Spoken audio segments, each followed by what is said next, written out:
Hello friends, good morning all of you. पिछले class में हम लोग जो देखे थे फ्यूचर परफेक्ट टेंस देखे थे। वहाँ से होने के बाद क्लास थोड़ा कुछ प्रॉब्लम के कारण नहीं हो पाई थी। आज हम लोग क्लास स्टार्ट करेंगे TPCT। ठीक है, ये PPCT जो है, इसको स्टार्ट करने से पहले कुछ चीज़ें जो है हम लोगों को जानना ज़रूरी है। वो क्या है? क्योंकि ये PAPCT में और FPCT में आने वाला है। ठीक है, तो उसके लिए सबसे पहले हमको कुछ पॉइंट्स जानना है, जो कि यहाँ पे लिखा हुआ यूजेज ऑफ सिंस और फॉर। यहाँ पे देखिएगा यूजेज ऑफ सिंस और फॉर, कहाँ पे सिंस और कहाँ पे फॉर का यूज़ करते हैं, क्योंकि जब तक इसको नहीं जानेंगे तब तक हम लोग उस टॉपिक को वहाँ पढ़ना थोड़ा सा डिफिकल्ट हो सकता है। तो सबसे पहले इसके बारे में हम लोग चर्चा करते हैं। तो कहता है यूजेज ऑफ सिंस। सिंस जो यहाँ पे है, सिंस का यूज़ कैसे करेंगे? तो ये कहता है फॉर डिफिनिट टाइम, मतलब कि किसी भी टाइम को की निश्चितता को दिखाने के लिए हम लोग क्या करते हैं? सिंस का यूज़ करते हैं। वो सिंस का यूज़ जो होता है उसी को हम लोग क्या कहते हैं? पॉइंट ऑफ टाइम कहते हैं। निश्चित समय जो होता है उसको हम लोग क्या कहते हैं? Point of time. और अनिश्चित समय जो होता है उसको हम लोग कहते हैं पीरियड ऑफ टाइम। ठीक है, तो यहाँ से तो पीरियड ऑफ टाइम जो होता है वो क्या लेता है? फॉर, और पॉइंट ऑफ टाइम जो होता है वो क्या लेता है? सिंस। अब देखेंगे कि किसके साथ सिंस और किसके साथ फॉर का यूज़ करेंगे। तो यहाँ देखते हैं टाइम बाय वॉच, मतलब कि अगर यहाँ से हम लोग टाइम की बात करते हैं तो घड़ी के टाइम की बात करते हैं, तो यहाँ पे जैसे कहेंगे 2 बजे तो सिंस 2 o'clock, 2:30 बजे since 2:30 AM, 1:15 since 1:15 PM। Time by calendar, अगर कैलेंडर की बात करते हैं, टाइम को कैलेंडर से लेते हैं, तो ये हुआ घड़ी से। ठीक है, ये यहाँ से घड़ी से, और ये कहता है कैलेंडर से। तो डे, कैलेंडर में क्या आता है? डे आता है, डेट आता है, मंथ आता है, ईयर आता है, सेंचुरी आता है, फेस्टिवल, एनिवर्सरी, ये सब सारा चीज़ आता है। इसके अंतर्गत हम लोग देखेंगे, अगर डे का यूज़ करेंगे तो सिंस। डे का यूज़ करेंगे, नॉर्मली ऐसे डे रहेगा तो उसके साथ सिंस का यूज़ नहीं करेंगे, लेकिन अगर उसमें डे दे दिया, Monday, Tuesday, Wednesday, Thursday, Friday, Saturday, इस तरह का डे दे दिया जाएगा, तो उसके साथ हम लोग क्या करेंगे? सिंस का यूज़ करेंगे। फिर बात करते हैं डेट का, जैसे कि मान लीजिए 10, 15, 20 ऐसे करके डेट दे दिया जाता है। तो जैसे सिंस 15 अगस्त, सिंस जुलाई, मंथ का बात करेंगे तो सिंस जुलाई, ईयर का बात करेंगे सिंस 2010, सिंस 2020, सिंस 2015, सिंस 2021, इस तरह से बात करेंगे। सेंचुरी, सेंचुरी का मतलब होता है शताब्दी। सेंचुरी का मतलब क्या होता है? शताब्दी। कहता है since 20th century, since 13th century, since 14th century, इस तरह से।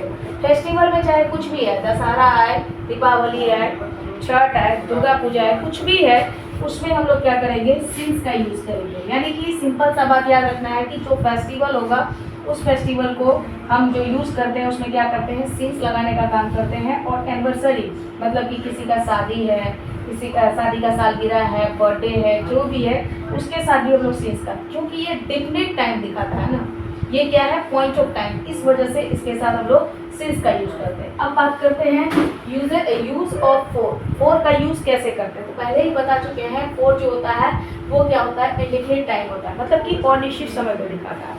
अनिश्चित समय को जो दिखाता है उसको हम लोग क्या कहते हैं? पीरियड ऑफ टाइम बोलते हैं।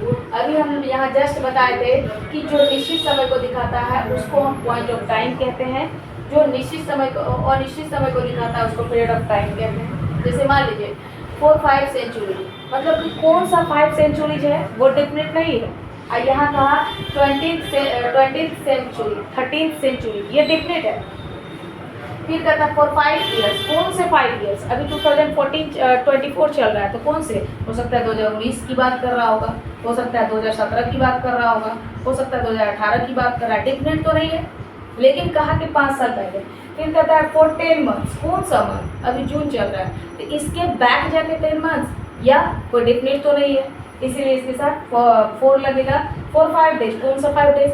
आज वेडनेसडे है, हो सकता है इसके बैक वाला, लेकिन कंफर्म तो नहीं है ना। ये हो गया पीरियड ऑफ टाइम। और जो कंफर्मेशन देता है, जो एकदम 100% बोलता है, वो होता है पॉइंट ऑफ टाइम, जिसके साथ हम लोग सिंस का यूज़ करते हैं। फिर होता है फॉर 7 वीक्स, कौन सा 7 वीक्स? फिर कहता है for 12 minutes, for 13 hours, 4-5 second. इस तरीके से आप लोग समझ गए होंगे कि सिंस और फॉर का यूज़ कहाँ पे होता है। सीधी सी बात याद रखना है, सिंस जो होता है वो आपका क्या होता है, पॉइंट ऑफ टाइम, और 4 जो होता है वो क्या होता है, पीरियड ऑफ टाइम। अब इतना होने के बाद अब हम लोग इस टॉपिक को स्टार्ट करेंगे, तो वहाँ पे सिंस और फोर का यूज जो होगा आप वहाँ पे कंफ्यूज नहीं होंगे, और वहाँ पे आप इजी वे में सिंस और फोर का यूज कर पाएंगे। पहले से ही टेंस पढ़ते आ रहे हैं, टेंस में आप क्या देखे हैं कि उसका डेफिनेशन स्ट्रक्चर के तहत हम लोग ट्रांसलेशन को क्या कर देते हैं, सेंटेंस को बैठाने का काम करते हैं। बट यहाँ पे कुछ नया आ गया, सिंस और फोर का यूज। तो पहले सिंस और फोर के यूज को हमको समझना पड़ेगा, तो वो हम लोग समझ चुके हैं। सिंस का यूज वहाँ पे करते हैं जो पॉइंट ऑफ टाइम होता है, दैट मीन्स कि निश्चित समय को दिखाता है।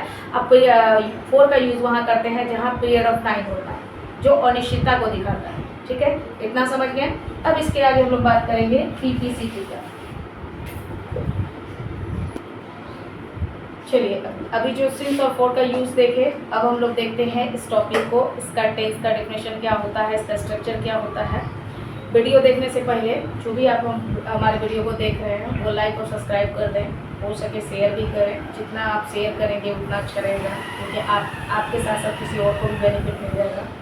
तो चलिए देखते हैं इस टॉपिक के अगले पॉइंट्स को। तो कहता है पीपीसीटी। पीपीसीटी का मतलब होता है प्रेजेंट परफेक्ट कंटिन्यूअस टेंस। पीपीसीटी का मतलब क्या होता है, प्रेजेंट परफेक्ट कंटिन्यूअस टेंस। अब इसके डेफिनेशन को हम लोग डिस्क्राइब करते हैं। कहता है the action which had started, मतलब कि क्या कहा, the action which had started in the past, मतलब कि इसका एक्शन जो था वो पास्ट में स्टार्ट हुआ था।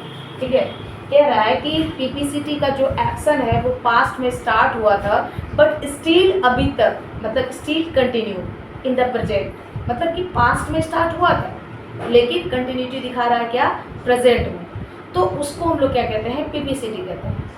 बात समझ गए होंगे कि पीपीसीटी क्या कह रहा है, कि पीपीसीटी में जो होता है उसका एक्शन जो है वो पास्ट में स्टार्ट हो चुका था बट कंटिन्यू चल रहा है प्रेजेंट में, उसी को हम लोग क्या कहते हैं, पीपीसीटी कहते हैं। ये तो हम लोग जान गए। क्या कहा, the action which had started in the past but still continue in the present, मतलब कि उसका एक्शन पास्ट में स्टार्ट हुआ था लेकिन अभी तक उसका कंटिन्यूटी को दिखा रहा है। कब, कहाँ दिखा रहा है, प्रेजेंट में दिखा रहा है, इसीलिए उसको हम लोग क्या कहते हैं, पीपीसीटी बोलते हैं। अब ये जान गए, तो अब यहाँ से हम लोग जानेंगे स्ट्रक्चर। स्ट्रक्चर में यहाँ पे 4 स्ट्रक्चर हम लोग करने वाले हैं। 4 स्ट्रक्चर में क्या क्या करने वाले हैं, अफर्मेटिव या पॉजिटिव जिसको हम लोग बोलते हैं, दूसरा नेगेटिव जिसको बोलते हैं इंट्रोगेटिव, निगेटिव। इन चारों स्ट्रक्चर को पढ़ेंगे और इसी बेस पे हम लोग क्या करेंगे, ट्रांसलेशन को बनाने का कोशिश करेंगे। जब हम लोग ट्रांसलेशन को स्ट्रक्चर पर बैठा लेते हैं, मतलब उसी बेस पे बनाने का प्रैक्टिस करते हैं, तो वहाँ से हम लोग उसको सीख पाते हैं, अदरवाइज हम लोग उसको नहीं सीख पाएंगे। ठीक है, तो चलते हैं यहाँ से। पहला कहता है पॉजिटिव अफर्मेटिव। तो यहाँ पे इसका स्ट्रक्चर क्या हो जाएगा, सब्जेक्ट होगा, सबसे पहले हेल्पिंग वर्ब होगा। हेल्पिंग वर्ब में क्या होगा आपका, हैव या हैज होगा। उसके बाद यहाँ से क्या होगा, बी4 होगा, बी4 होगा। उसके बाद क्या होगा, यहाँ से सिंस या यहाँ से 4 होगा। उसके बाद यहाँ से क्या होगा, टाइम, सॉरी, और क्या होगा, सिंस या 4 होगा। अब प्लस यहाँ से क्या होगा, टाइम, टाइम यानी ये पास्ट होगा। ठीक है, ये तो हो गया पॉजिटिव का स्ट्रक्चर। आप देख सकते हैं कि पॉजिटिव का स्ट्रक्चर क्या हो गया, subject plus helping verb, helping verb have has plus have has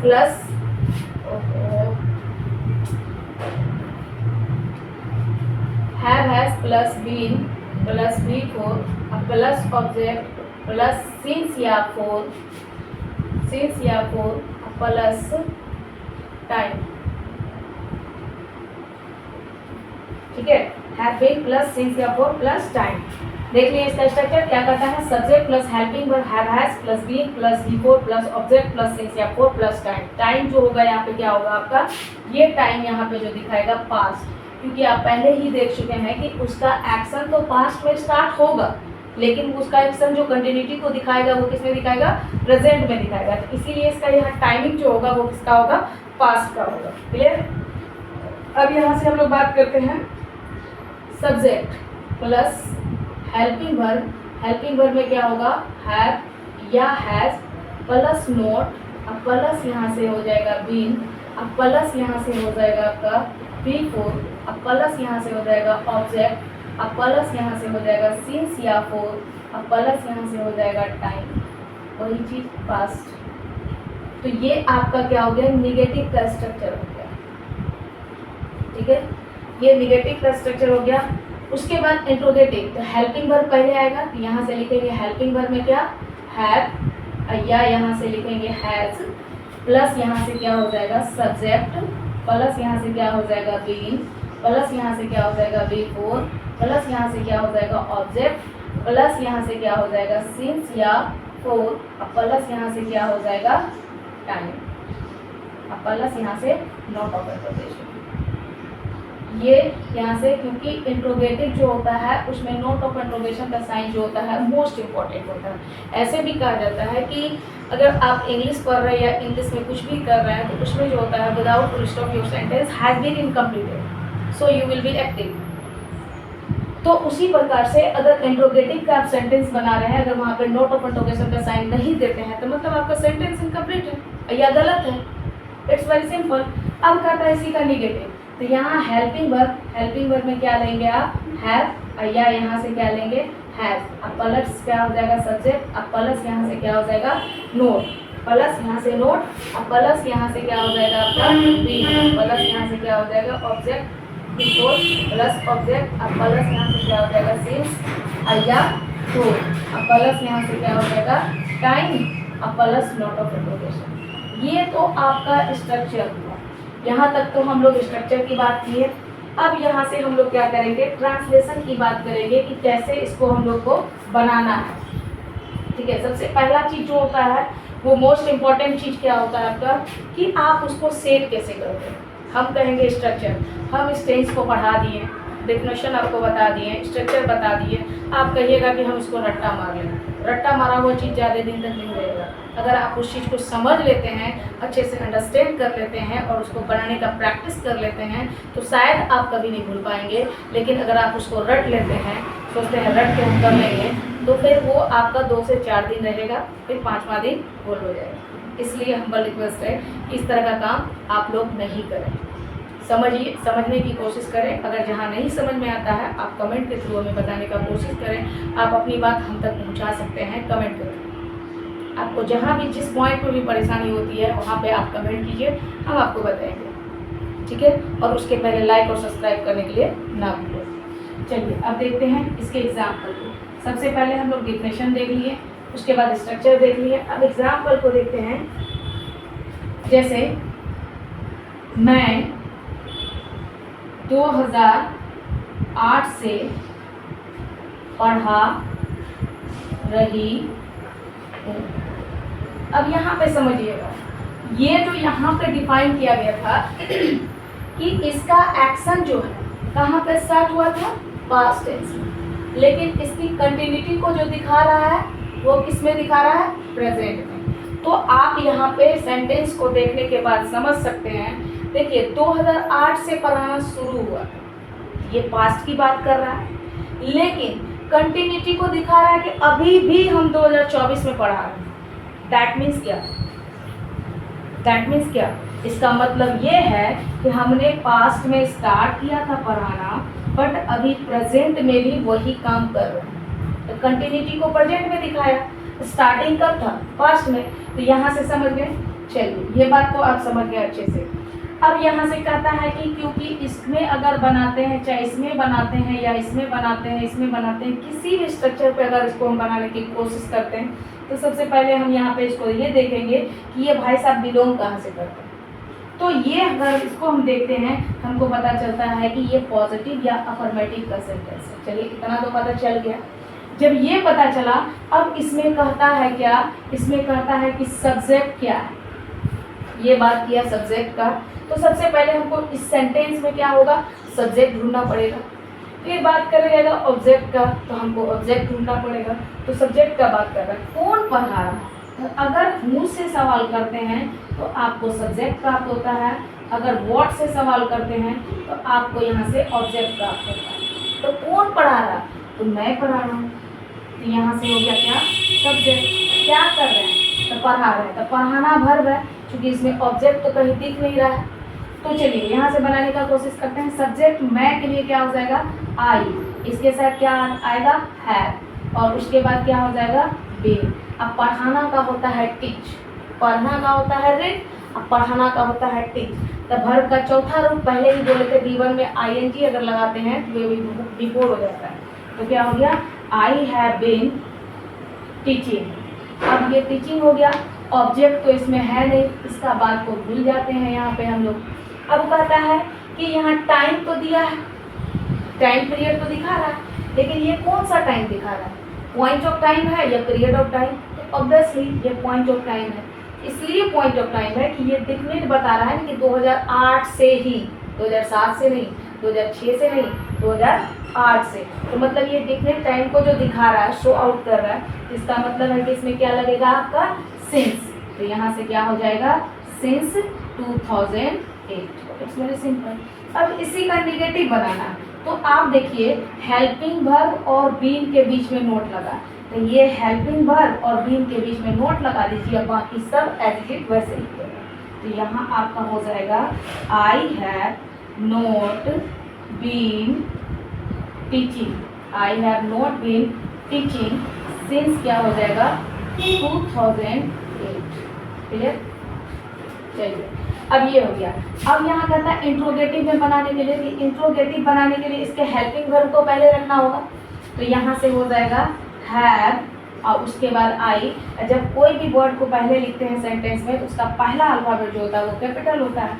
तो यहाँ हो जाएगा हैव आई, सब्जेक्ट हो गया, और उसके बाद देखिए यहाँ लिखेंगे क्या been, have I been teaching, teaching since, अब यहाँ से क्या सिंस 2008, नोट ऑफ इंट्रोगेशन। उसी तरह से यहाँ से क्या करेंगे, यहाँ से have I not been teaching, teaching since 2008। अब बताइए कि इसको बनाना हार्ड है क्या? बिल्कुल नहीं, सिर्फ आपको करना क्या है कि उसको पकड़ना है, पकड़ के उसके साथ उस चलना है। हम पकड़ लिए सब्जेक्ट को, चल लिए सब्जेक्ट लिख लिए, उसके बाद तो सब आपके सामने पड़ा हुआ। खाना खाने के लिए आप जाता है, कब परोसा हुआ रहता है, तो बस सिर्फ खाने का काम होता है, लेकिन उसको बनाया कैसे जाता है, कैसे क्या किया जाता है, अरेंज कैसे होता है वो नहीं पता। हम सब चीज़ आपको निकाल के दे दिए, हम सब आपके सामने रख चुके हैं। अब सिर्फ आपको करना क्या है, बनाना है और कुछ नहीं करना, सारा प्रोसीजर है। आपने सब्जेक्ट लिखा, सब्जेक्ट के बाद क्या है हेल्पिंग वर्ब, तो यहाँ हेल्पिंग वर्ब दे देंगे, उसके बाद एक्स्ट्रा चीज़ क्या है बीन, तो यहाँ बीन लगा देंगे, उसके बाद क्या है बिफोर, तो बिफोर दे देंगे। ऑब्जेक्ट अगर रहेगा तो ऑब्जेक्ट देंगे, अगर नहीं है तो कोई इशू नहीं है, सिंस 2010। इसी तरह से बहुत सारे ट्रांसलेशन है, आप उसको लेके प्रैक्टिस कर सकते हैं। तो ये क्लास जो है इस टेंस का यहाँ पे ख़त्म होता है। इसके आगे जो प्रोसीजर अभी हम लोग करने वाले हैं वो क्या होगा, पास्ट परफेक्ट कंटिन्यूअस टेंस का होगा। और चैनल को लाइक और सब्सक्राइब कर दीजिएगा, क्योंकि हमारा टारगेट जो है 5000 के अप्रॉक्स जाने का है, और आप लोग से हम्बल रिक्वेस्ट है कि आप लोग सपोर्ट करें। चलिए, थैंक यू।